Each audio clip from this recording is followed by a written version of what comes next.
ñu ngi leen di nuyu di leen jaajëfal yéen ñi suivre chaîne bi di Xalaat TV ñu leen di dalalaat ci seen jàngatu bés bi. tey dañuy ñëw ci mbir moo xam ne yaakaar naa néew na ci yéen ñu ko déggul muy média français yi di RFI ak France 24 yi réew Mali jël décision aaye leen ñu couvrirati ci seen réew waaye itam aay bépp bërëbu taskatu xibaar malien jëlaat seeni xibaar. ndax lan jibal nañ ay mbir yoo xam ne dara newu ci dëgg ci opération bi armée malienne di amal ngir jàmmarloog terroriste yi. ndax li ñu war a xam actuellement mooy gannaaw ba Assimi Goïta dàqee armée bu France ndax xam nañ ni ñii ñooy suñu problème dañu lakk daay ba noppi ñëw di jouer les sapeurs pompiers ay naafeq lañ.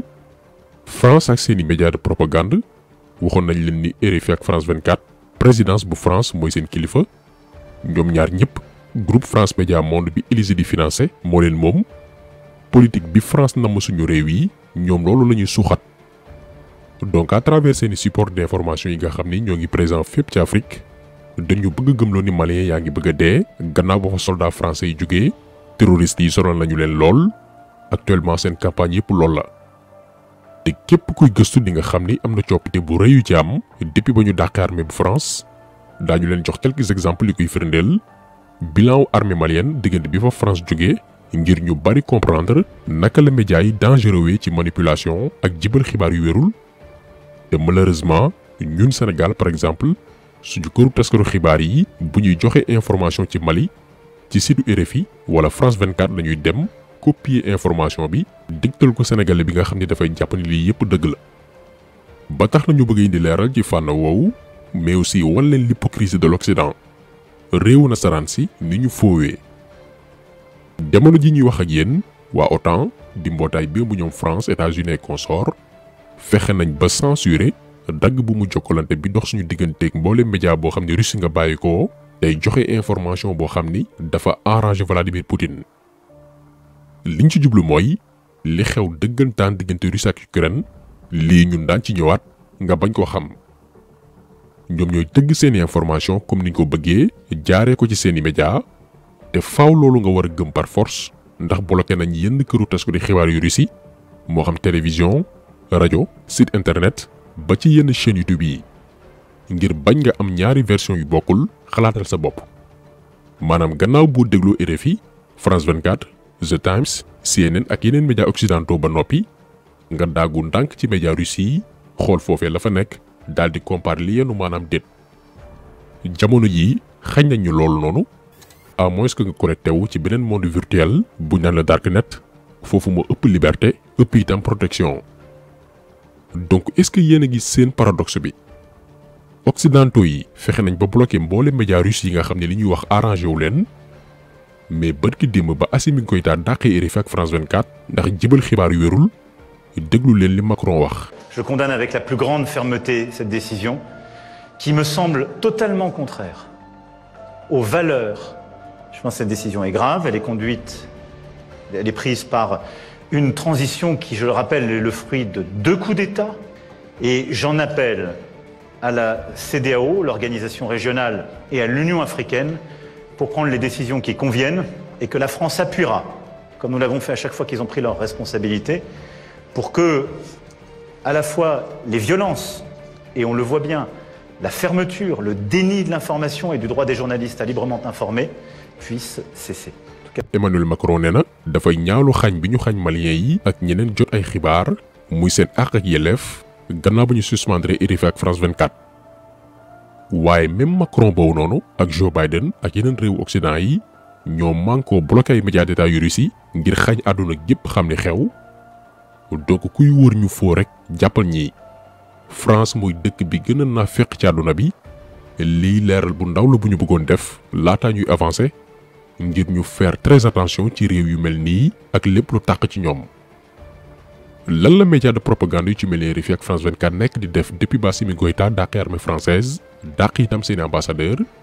mooy nekk di mener benn campagne ngir naxee opinion internationale bi ko soldat malien yaa ngi bëgg a dee lajj nañ doomi Mali yaa ngi ñàkk seen bakkan te lépp soldat wu réew yaa ko waral ak li fa France jógee. dem nañ sax ba naan fépp fu soldat malien yu songu rek. terroristes yi duma nañ leen dañu tële alors que progrès yu am solo mi ngi am sur le terrain te ñu bari xamuñ ko ci quelques points yooyu nag la ñu bëgg a ñëw ngir ngeen xam li nekk di xew Mali te wuuteeg loolu li ñu ay RFI France 24 ak yeneen i médias de propagande français di ñu gëmloo suba ngoon ngir lëndëmal xel yi.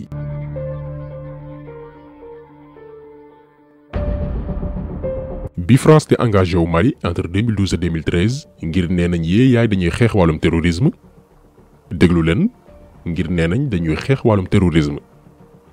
jàpp leen bu baax kàddu yi ndax léegi di ngeen comprendre ni ñoom dooleel fitna ndekete moo leen taxoon jóg ngir mën a exploiter richesse bi nekk ci Mali de manière anarchique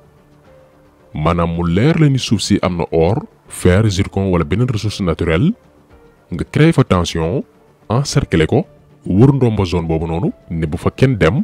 di exploiter ay tonnes de richesse frauduleusement te doo am contrat d'exploitation doo fay impôt ni redevance doo respecter la RSE muy wàllum social bi la warloog dëkk bi nga exploité. li France di rëy làmmiñ yépp naan dépensé nañ ay milliards biir Mali ngir xeex wàllum terrorisme bañ fay ñëw entre 2012 et 2013 300 villages ñetti téeméeri dëkk le terroriste yi tegoon loxo.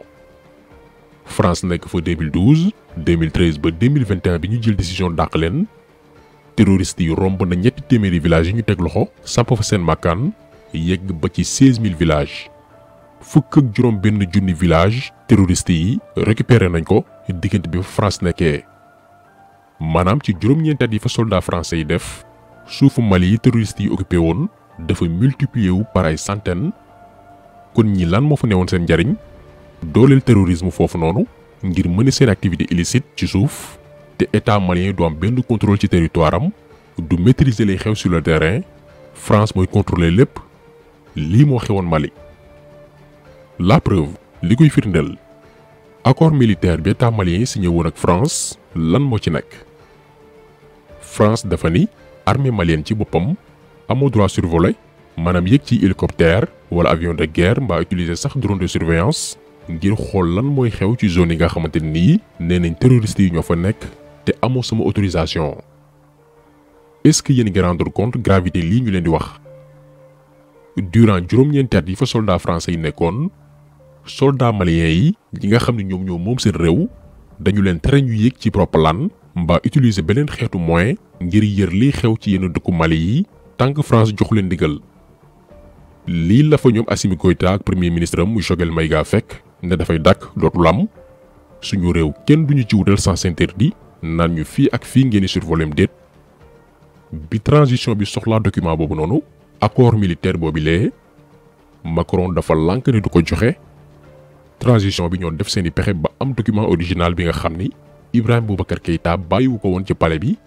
bàyyiwuñ ko woon ministère de la défense bàyyiwuñ ko woon ministère bi nga xam ne mooy ceetu wàllum bitim réew dañ ko doon nëbb. L'original est en France. Quand nous on en a eu besoin récemment, c'est sur le site du Sénat français qu'on a trouvé. Parce que nous voulons relire les accords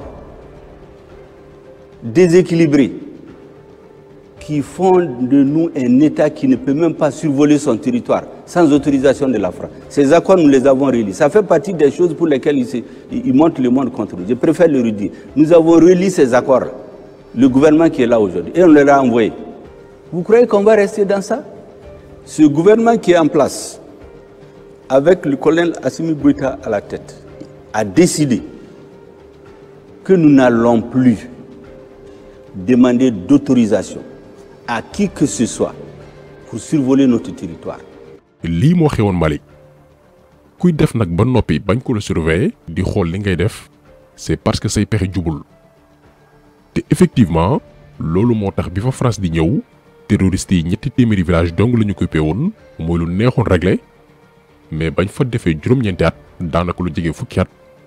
terroristes yi jugeen nañ ci ñetti téeméeri village yeggi ba ci 16000 villages fukk ak juróom benn junni dëkk loolu li muy tekki mooy ndekk ñoom ñoo doon dooleel terrorisme bi mooy la stratégie de créer des problèmes pour trouver des solutions xam ba sab taal ba noppi lépp di boy nga indi ndox naan da ngay fay mbir yi alors que lu ji njaak yow a waaye ba transition bu Mali demee ba comprendre loolu lépp ba dàq leen ne leen jël leen seeni bagages ngeen abal ñu ñoom Assimi Goïta ci ñeenti weer jàpp leen ñeenti weer gannaaw ba ñu dàqee soldats français yi ngir jël seen destin en main bi ñu jël ndogal boobu noonu wax nañ ko léegi terroristes yi occupé woon nañ 16000 villages lii mooy bilan bi France bàyyi woon gannaaw bañ fa defee daanaka lu jege fukki at moment bii ñuy wax ak yéen transition malienne bi récupéré na 12000 villages fukk ak ñaari junni dëkk yoo xam ni ci loxoy terroristes yi la nekkoon ci ñeenti weer 4000 ñeenti junni dëkk ñoo des yu ñu war a récupérer te buñ leen mayee temps ñu daal di koy régler lii mooy bilan Assimi Goïta ci wàllum sécurité au Mali li France tële pendant lu jege fukki at ndax seeni tappale moom ak i gaayam loolu la ñu régler ci diir bu gàtt a gàtt lii li muy misaal mooy ndeke France ci ay caaxaan képp la ñu nekkoon jàmm Mali taxu leen woon jóg ndax li ñu yoroon ci moyen armée malienne tey yoru ko te def nañ ay résultats ci diir bu gàtt résultats yi nag di am sur le terrain RFI France 24 ak yeneen médias de propagande français yi duñ la ko mës a wax parce que bëgguñ ñun ñu xam ni Mali mi ngi ci yoonu jël indépendance am rocceeku ci mbuumu njaam te Mali bu soppeekoo benn virus lay doon buy law ci dëkk yu ko wër moo xam Sénégal Guinée ak yeneen réew yi nga xamante ni France moo leen colonisé woon mooy raw mbasum Covid-19 mbaa printemps arabe ndax dañuy gëm ni sëgëm Mali moo tàqalikook France ba yegg fii ñun tamit war nañ ko mën a def pour éviter nag influence boobu noonu dañuy nëbb yenn xibaar yi li ñuy gëm la mooy terroriste yaa ngi sonal soldats maliens yi gannaaw bu ñu dàqee France alors que loolu lépp amul guerre mënul ñàkk ay victimes forcément am nay soldats maliens yu faatu mais tendance actuelle bi mooy armée malienne li mu réalisé ci résultat ci ay weer kot France ma fa nekkoon juróom-ñeenti at def ko te seeni médias dañuy nëbb dëgg boobu noonu ñoom ñoo ngi dans la manipulation de masse ak la désinformation kon dàq bi leen Assimi Goïta dàq wareef la ndax baaxuñ ci kër baaxuñ ci àll réew mu tàkk ñoo ko taal kon taxaseelu bi tey loolu woon ñu ngi leen di gërëm di leen jaajëfal di leen di daje incha allah beneen yoon ci beneen jàngat jaa ngeen jëf